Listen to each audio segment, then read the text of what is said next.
Okay guys, welcome back to the channel. This is week 2 of our trilogy of getting my wife to play Yu-Gi-Oh from scratch. Hi, I'm Ebs. So she's learning everything from scratch, as we've said before. She hasn't learned anything prior. She hasn't watched any of the TV shows, so she's learning all the rules from our friend Yuki. Yuki taught me about the phases and the different types of cards, like the monsters, spells, traps, and then sort of what's underneath, what types of spells, what types of traps. And then we also picked my deck, and I have a Melfi deck. Right, so he gave like the structural foundation for the game, and then he supplied her with the tools, being the deck. There's going to be a link to week 1 up here somewhere. Go check it out. Go check it out, and then come back here. Week 2, we actually started playing with her cards. She started learning a little bit more about her deck, how it works, the mechanics of her deck. She didn't really focus too much on other people's cards, as per Yuki, that she should just focus on learning how her deck works, the combos that she could go off making in her own cards. I don't know if there's other ways of learning the card game, but I enjoyed that way of learning because it's weird, but like I built a connection with my deck. I actually like playing with it. There's so many different ways you can sort of think about how to strategize and play with the deck. Right, because there's never one strict way of learning how to play a deck, and if you're playing with one of those decks, it's no fun. There were a couple of assisted games that I played. Yuki basically just sort of sat next to me. I played against Philemon and I played against Ito. He was playing with the Dark Magician deck. Philemon was playing with the Prank Kids deck. I would, draw a hand and discuss with him what decision I want to make and sort of what strategy I would like to take.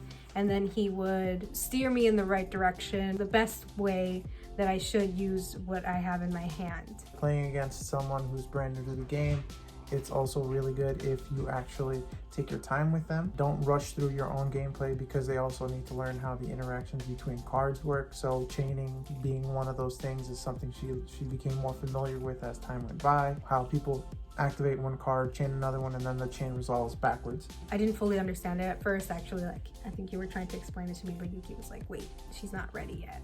Our friend Barry told us activation is your first layer, second layer is your second chain, third chain, and then you have to go from the top layer all the way back down. So 3, 2, 1, Right. It's a sandwich.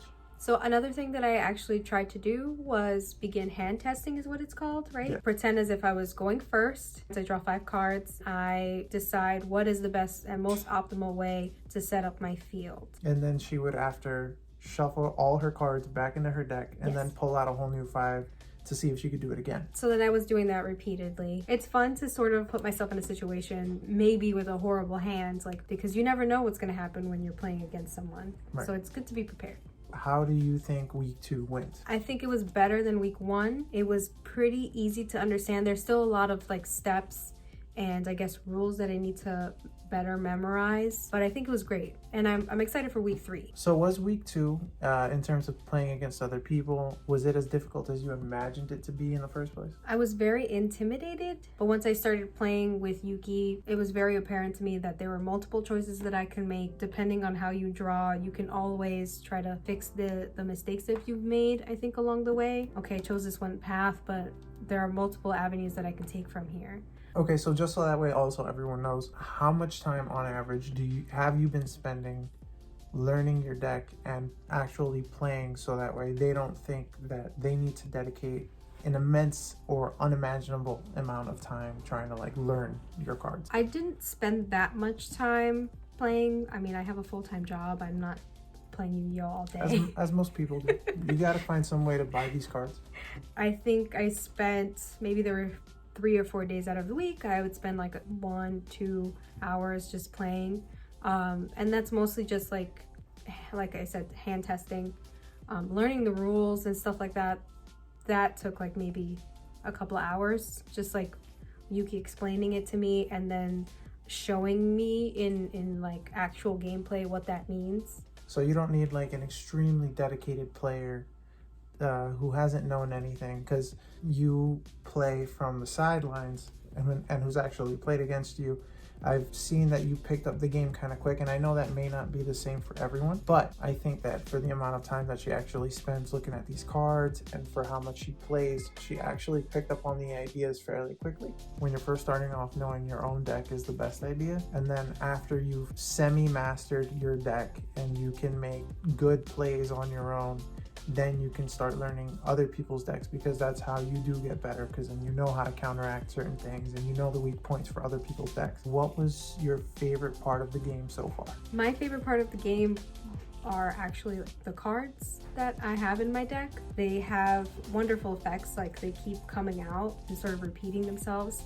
and I guess you would call them spamming. They just sort of just keep coming. My opponent summons something and then they go back to my hand, and then there's also an effect that goes into play. So there's 4 different cards and they each have their own effect.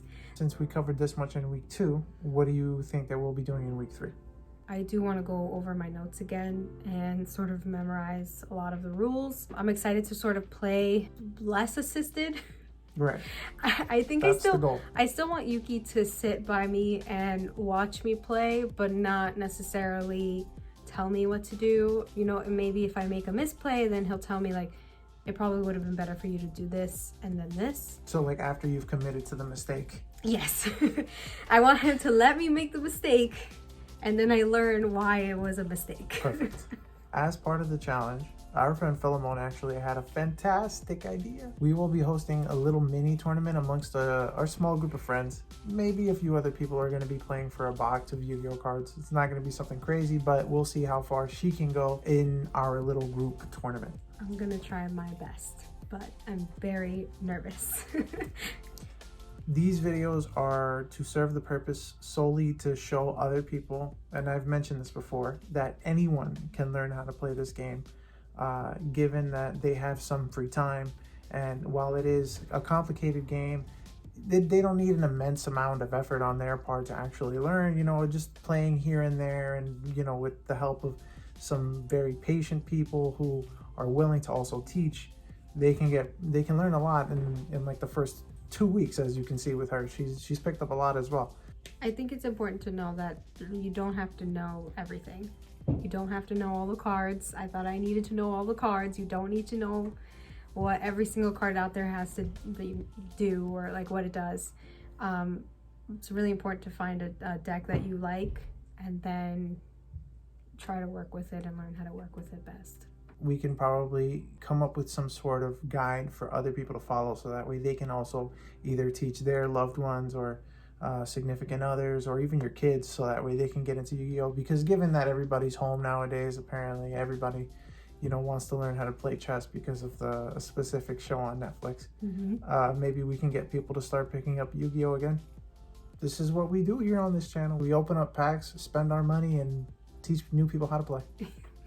Well, guys, if you like content like this, please be sure to subscribe. Comment down below if you have any questions for my wife.